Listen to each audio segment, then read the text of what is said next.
السلام عليكم ورحمة الله وبركاته. ازيكم عاملين ايه؟ يا رب تكونوا بخير. اهلا بيكم في فيديو جديد من مطبخ ام دونا.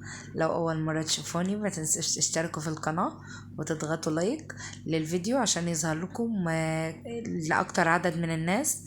النهاردة هنعمل مع بعض طبعا الممبار، محشي الممبار. طبعا شكله واضح جدا ما شاء الله، يفتح النفس ومستوي جدا ومش معضم، الرزية بتاعته كده مفلفلة وجميلة جدا. طبعا شكله واضح جدا اهو ما شاء الله يشهي. اضغطوا لايك للفيديو، يلا بينا نسمي الله ونصلي على الرسول ونبدأ مع بعض. فحلة بقى على النار كده هنزل بالبصل بتاعي. طبعا احنا هنعمل تسبيكة محشي، بس تسبيكة خفيفة شوية كده. البصل بتاعي كده اول ما يبدأ يدبل كده هقلبه بس. انا مش هحمر البصل بتاعي طبعا عشان المفروض ان هو يكون ني وكده، فانا هدبله بس تقليبه كده. والبصل بتاعنا دبل ما شاء الله ولونه بدأ يتغير كده. دلوقتي هنزل عليه بقى بعصير طماطم. طبعا عصير الطماطم بتاعي انا ضايفه له بصلايه كبيره في الخلاط واربع فصوص توم. طبعا بيخلي ريحه الصلصه جميله جدا. وده بصل طبعا متقطع كده بالشكل ده، مرطته بفلفل اسمر وملح ونقطه زيت. عملته مرتة كده او دعكته كده، بيدي للمحشي ريحه جميله جدا. ودلوقتي بقى هنجهز بقى الدقه بالثوم. طبعا ده دقة بالثوم وشطة وكمون وملح، وننزلها كده ونقلب التسبيكة. فانا دلوقتي بقى الحاجات دي بس اللي ضايفه لها بهارات بسيطة كده. ودلوقتي انا مش هنزل بالبهارات عشان ريحتها ما تروحش. وده شكل الممبار بتاعنا ما شاء الله ابيض جدا ونضيف زي الفل. وغسلته اكتر من مرة ونقعته في خل وليمون، وريحته خل وليمون صافي وما شاء الله نضيف جدا وميته شفافة زي ما احنا شايفين. دلوقتي بقى انا جبت الرز بتاعي غسلته غسلة كويسة كده، وهنزله بالشكل ده في الطبق وعليه الخضرة. عايزة اقول لكم ان ربطة الخضرة الصغيرة دي اللي ما تعملش اي حاجة خالص دي ب10 جنيه. يلا ربنا يعيننا. ودلوقتي بقى هننزل بقى على على الرز والخضرة بالصلصة بتاعتنا. طبعا الصلصة بتاعتي سخنة لسه متسبكة.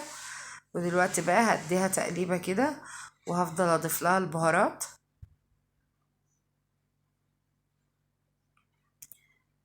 هنضيف بقى البهارات بتاعتنا،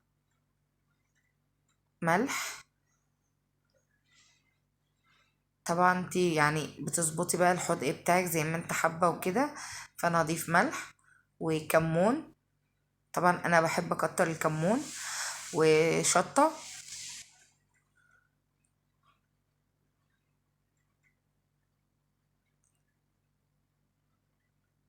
وتوم بودره وبصل بودره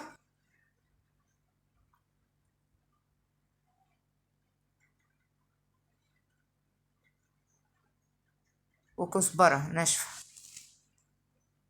نقلب بقى كده الخلطه بتاعتنا كده عشان تاخد البهارات. طبعا انا مرضتش اضيف البهارات في التسبيكه عشان طبعا ريحتها ما تروحش. وكده يبقى جاهز معانا. نبدأ بقى دلوقتي نحشي مع بعض الممبار بتاعنا. طبعا الخلطة بتاعتي لسه سخنة جدا فايدي مش متحملاها، فهنحاول ان احنا نحشي مع بعض. ما تنسوش تضغطوا لايك للفيديو بالطريقة دي بالصابعين دول كده. وهنبدأ نحشي. وهنا بقى الكهرباء قطعت فالإضاءة أثرت معانا شوية.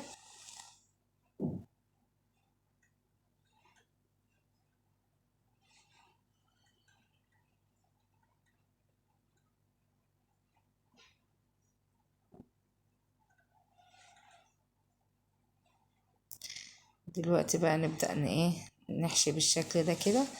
نعبي الرز بالصباعين دول كده واحنا فاتحين الممبار كده بايدينا وبندخل الرز بالصباعين دول كده.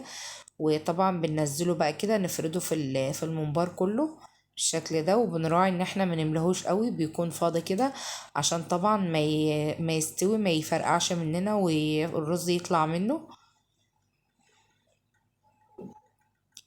بالشكل ده كده. ونبدأ برضو نفرد الرز فيه كويس جدا ونمسح الرز اللي عليه بره، وطبعا عشان ايه ميبقاش فيه رز بقى في مية السلق وكلام من ده. وطبعا بقى هحشيه كمية الممبار بتاعتي دي طبعا بنفس الطريقة.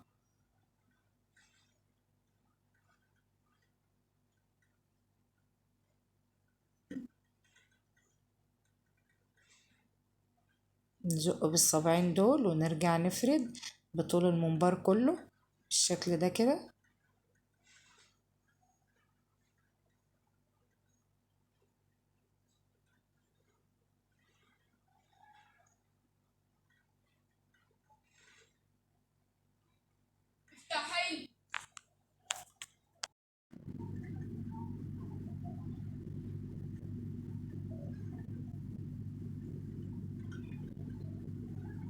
نبدأ بقى نفرد الرز بتاعنا الخلطة بتاعة المحشي في الممبار بالشكل ده كده لما نملاه كله.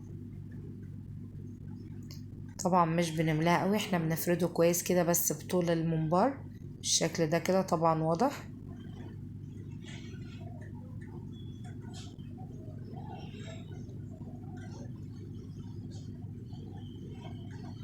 ودلوقتي بقى نروح مع بعض كده نجهز مية سلق الممبار. دي طبعا الحلة بتاعتي اللي انا عاملة فيها الصلصة، هنزل فيها بملح وبصلاية طبعا المية مطرح صلصة الطماطم، وهنزل عليها بقرفة خشب وكبابة صيني وحبهان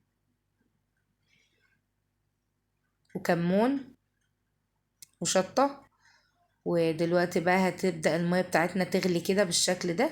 هجيب بقى الممبار بتاعي اللي انا حشيته، طبعا ده شوية على السريع كده لان طبعا كان في درس ومستعجلين، فانا جهزت شوية دول الاول وهرجع نكمل باقي الكمية برضو بالشكل ده كده. هنزله في المية المغلية بالشكل ده كده. طبعا المية بتاعتي مبهرة وفيها التوابل، فبالتالي كانت ريحتها جميلة جدا وهي بتقلب كده وبتستوي ان شاء الله. ساعة ما بتنزل في المية بتاخد وضعها على طول وبتتملى. نغطي عليها بقى ونسيبها تستوى ونشوف بقى هنكمل كمية الممبار. طب ازود شوية كمون هنا، اديلها بس تقليبة كده بقى واغطي عليها واسيبها.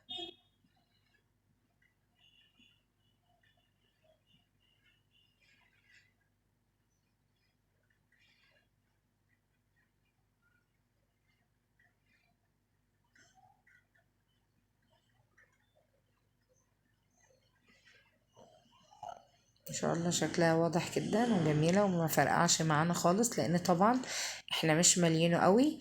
ودلوقتي بقى اكمل الكمية، وده الممبار بتاعي بعد ما استوى بالشكل ده كده ما شاء الله. هطلعه بقى في المصفى. طبعا انا غرست فيه شوكة كده بسيطة غرزة بسيطة كده لقيته استوى معانا. طبعا مادام الممبار استوى الرز استوى. ودي طبعا مية سلق الممبار التانية اللي هو الكمية التانية اللي انا عملتها برضو، وعملت لها برضو نفس البهارات والحاجة كده ضفتها فيها وهبدأ اسلق.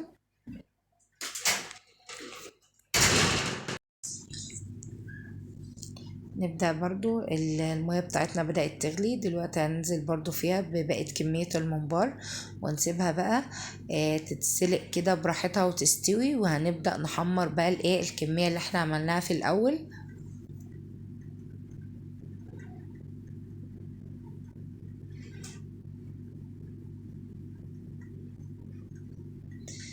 هنا بقى جبت كده طبعا كمية الممبار بتاعتي استوت. اجيب بقى، انا بفضل ان انا لما اجي احمر حاجات في زيت غزير فبحب ان انا احمر في كزرولة صغيرة كده، فهنضيف فيها زيت برضو كتير. وهنطلع بقى الممبار بتاعنا بالشكل ده كده، طلعه في المصفى على طول عشان ينزل المية اللي فيه عشان طبعا الزيت وكده.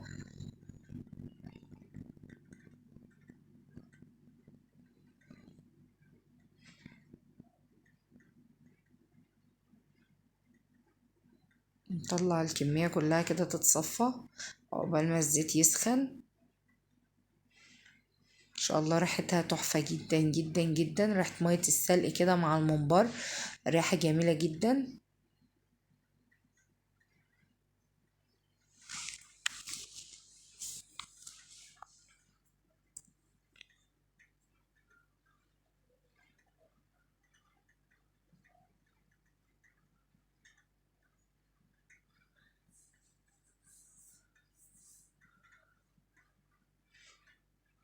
كده خلاص طلعنا الممبار بتاعنا كله وبتصفى في المصفى بالشكل ده، وده شكله ما شاء الله واضح جدا ومش مفرقع خالص ولا اي حاجة ولا الرز خارج منه.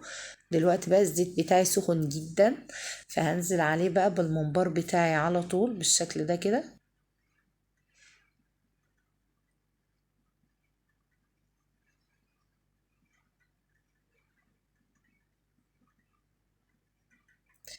هنبدأ نحمر بقى طبعا على حسب بقى ايه الكمية اللي الطاسة هتاخدها. هنبدأ نحمر فيه بقى، ودلوقتي هنشوف شكله وهو بيتحمر كده. ما تنسوش تضغطوا لايك للفيديو عشان يظهر لأكبر عدد من الناس.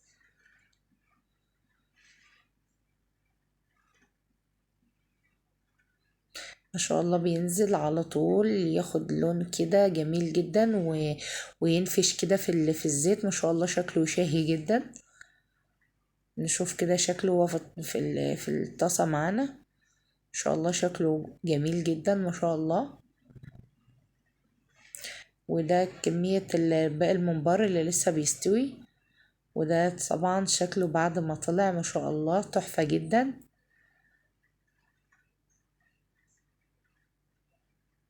نكمل باقي الكمية اللي معانا ونرجع نشوفها بقى اما نخلص.